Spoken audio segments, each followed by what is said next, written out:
ಎಲ್ಲರಿಗೂ ನಮಸ್ಕಾರ. ನಾನು ನಿಮ್ಮ ಶ್ವೇತಾ ಕೃಷ್ಣಮೂರ್ತಿ. ಶ್ವೇತಾ ರೆಸಿಪೀಸ್ ಚಾನಲ್ಗೆ ಸ್ವಾಗತ. ಇವತ್ತಿನ ವಿಡಿಯೋದಲ್ಲಿ ಮನೆಯಲ್ಲಿರುವಂಥ ಸಾಮಗ್ರಿಗಳನ್ನು ಬಳಸ್ಕೊಂಡು ಸಾಂಬಾರ್ ಪೌಡರ್ನ ನಾವು ಯಾವ ರೀತಿ ಮಾಡ್ಕೊಳ್ಳೋದು ಅಂತ ನೋಡೋಣ. ಸಾಂಬಾರ್ ಪೌಡರ್ನ ರೆಡಿ ಮಾಡೋಕೆ ನಾವು ಬೇಳೆಕಾಳನ್ನೆಲ್ಲ ಹುರ್ಕೋಬೇಕು. ಮೊದಲು 1 ಸ್ಪೂನ್ ಹೆಸರುಬೇಳೆ, 1 ಸ್ಪೂನ್ ಕಡಲೆಬೇಳೆ, 1 ಸ್ಪೂನ್ ಉದ್ದಿನ ಕಾಳನ್ನು ತೊಗೊಂಡಿದ್ದೀನಿ. ಇವು ಮೂರನ್ನು ನಾವು ಚೆನ್ನಾಗಿ ಹುರ್ಕೋಬೇಕು. ಚೆನ್ನಾಗಿ ರೋಸ್ಟ್ ಆಗೋ ತನಕ ಗ್ಯಾಸ್ನ ಮೀಡಿಯಮ್ ಫ್ಲೇಮಲ್ಲಿ ಇಟ್ಬಿಟ್ಟು ಇದನ್ನು ಹುರ್ಕೊಳ್ಳಿ. ಇವಿಷ್ಟನ್ನು ಚೆನ್ನಾಗಿ ಹುರ್ಕೊಂಡ ನಂತರ ಒಂದು ತಟ್ಟೆಗೆ ಹಾಕಿ ಎತ್ತಿಟ್ಕೊಳ್ಳೋಣ. ಹಾಗೆಯೇ ಇದೇ ಪಾತ್ರೆಗೆ ಇವಾಗ ನಾನು ಮಸಾಲೆ ಪದಾರ್ಥನ ಹಾಕ್ಕೊಂಡು ಹುರ್ಕೋತಾ ಇದ್ದೀನಿ. 2 ಸ್ಪೂನಷ್ಟು ಧನಿಯಾ ಕಾಳು, ಚಿಕ್ಕ ಸ್ಪೂನಲ್ಲಿ 1 ಸ್ಪೂನ್ ಜೀರಿಗೆ, ಅದೇ ಸ್ಪೂನಲ್ಲೇ ಮೆಣಸಿನಕಾಳು ಮತ್ತು 1 ಚಕ್ಕೆ, 6-7 ಲವಂಗ, 1/4 ಸ್ಪೂನಷ್ಟು ಮೆಂತ್ಯಕಾಳನ್ನು ಹಾಕ್ಕೊಂಡು ಇದನ್ನು ಚೆನ್ನಾಗಿ ರೋಸ್ಟ್ ಆಗೋ ತನಕ ಹುರ್ಕೋಬೇಕು.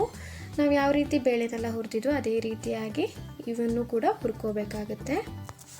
ಇವಿಷ್ಟನ್ನು ಚೆನ್ನಾಗಿ ಹುರ್ಕೊಂಡ ನಂತರ ಇದನ್ನು ಕೂಡ ನಾವು ಹುರ್ಕೊಂಡಿರುವಂಥ ಬೇಳೆ ಜೊತೆನೇ ಸೇರಿಸಿಟ್ಕೊಳ್ಳಿ. ಹಾಗೆಯೇ 10-15 ಒಣಮೆಣಸಿನ್ಕಾಯಿ ಮತ್ತು ಕರಿಬೇವನ್ನು ಕೂಡ ನಾವು ಡ್ರೈ ರೋಸ್ಟ್ ಆಗಿ ಹುರ್ಕೋಬೇಕು. ನಾನು ಸಾಂಬಾರು ಪೌಡರ್ನ ಮಾಡೋಕ್ಕೆ ಹೆಸರುಬೇಳೆನ ಯೂಸ್ ಮಾಡಿದ್ದೀನಿ. ನಿಮ್ಗೆ ಹೆಸರುಬೇಳೆ ಬೇಡ ಅಂದರೆ ನೀವು ತೊಗರಿಬೇಳೆನೂ ಕೂಡ ಯೂಸ್ ಮಾಡ್ಕೋಬೋದು.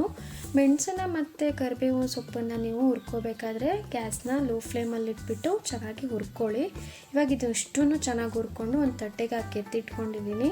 ತಣ್ಣಗಾದ್ಮೇಲೆ ನೀವೇನೇ ನೋಡ್ಬೋದು ಎಷ್ಟು ಚೆನ್ನಾಗಿ ರೋಸ್ಟ್ ಆಗಿದೆ ಅಂತ.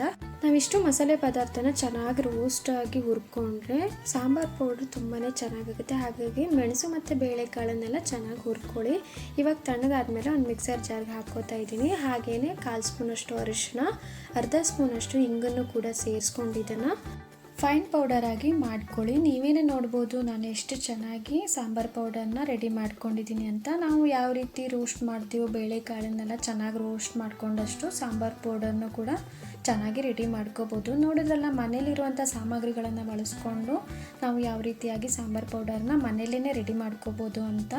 ಇವತ್ತಿನ ಈ ವಿಡಿಯೋ ನಿಮ್ಮೆಲ್ಲರಿಗೂ ಇಷ್ಟವಾದಲ್ಲಿ ಶ್ವೇತಾ ರೆಸಿಪೀಸ್ ಚಾನಲ್ನ ಲೈಕ್ ಮಾಡಿ, ಶೇರ್ ಮಾಡಿ, ಸಬ್ಸ್ಕ್ರೈಬ್ ಮಾಡೋದನ್ನು ಮಾತ್ರ ಮರಿಬೇಡಿ. Thank you.